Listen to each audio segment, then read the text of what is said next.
বন্ধুরা, আজকে আমরা তোমাদের সামনে একটি নতুন ভিডিও নিয়ে চলে এসেছি। প্রতিদিনের পক্ষ থেকে তোমাদের সকলকে স্বাগত জানিয়ে আজকের যে নতুন ব্লগটি শুরু করছি, যেখানে আমরা দেখাবো ধান কাটার বিভিন্ন পদ্ধতি। ধান পেকে গেছে এবং কোনো কোনো জায়গায় ধান ঝড়ের কারণে পড়ে গেছে। তো যাই হোক, ধান কাটার প্রক্রিয়া শুরু হয়ে গেছে মাঠে। এই দেখো বন্ধুরা, অনেকেই কাস্তের সাহায্যে ধান কাটছে এবং সেই ধানকে কিছুদিন কেটে ফেলে রাখার পরে ধানটি শুকনো হয়ে গেলে সেই ধানকে আটি বেঁধে তাকে খামারজাত করা হবে। এই যে বন্ধুরা, এখানে দেখো ধান কাটার পরে ধানটি রোদে শুকনো করার জন্য মিলে রাখা হয়েছে।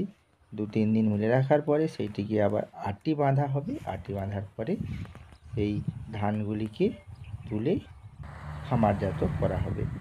এখানে দেখো বন্ধুরা, সেই আটি বাঁধা হয়ে যাওয়ার পরে কাড়ার গাড়িতে করে বা মহিষের গাড়িতে করে সেগুলি তুলে নিয়ে যাওয়া হচ্ছে খামারজাত করার জন্য, এবং খামারে পালুই দিয়ে রাখা হবে এবং পরে সেটি ঝাড়া হবে। আবার কোথাও কোথাও সেটি মাথায় করে বোয়া হচ্ছে, অর্থাৎ ধানের আটিগুলিকে একসাথে জড়ো করে সেটি বোঝা বেঁধে দেওয়া হয়েছে।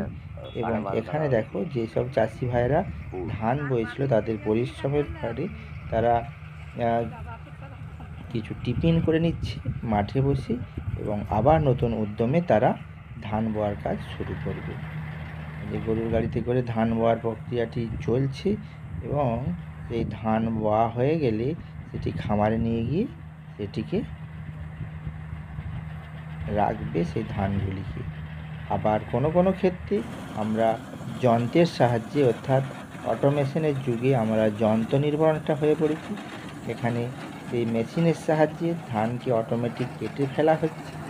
ধানগুলি কেটে এবং সেখানেই ঝাড়াই মাড়াইয়ের কাজ সেই মেশিনের মধ্যেই হয়ে যাচ্ছে, এবং ঝাড়াই মাড়াই হয়ে গেলে তারপরে সেই মেশিনের মধ্যে ধানটি স্টোর থাকছে কিছুক্ষণ, এবং যখন সেই ফুল হয়ে যাচ্ছে তখন ওখান থেকে ধানটি ট্র্যাক্টরে করে সেটিকে আনলোড করে বাড়িতে পৌঁছে দেওয়া হচ্ছে ডাইরেক্ট সেই ধানটিকে নিয়ে।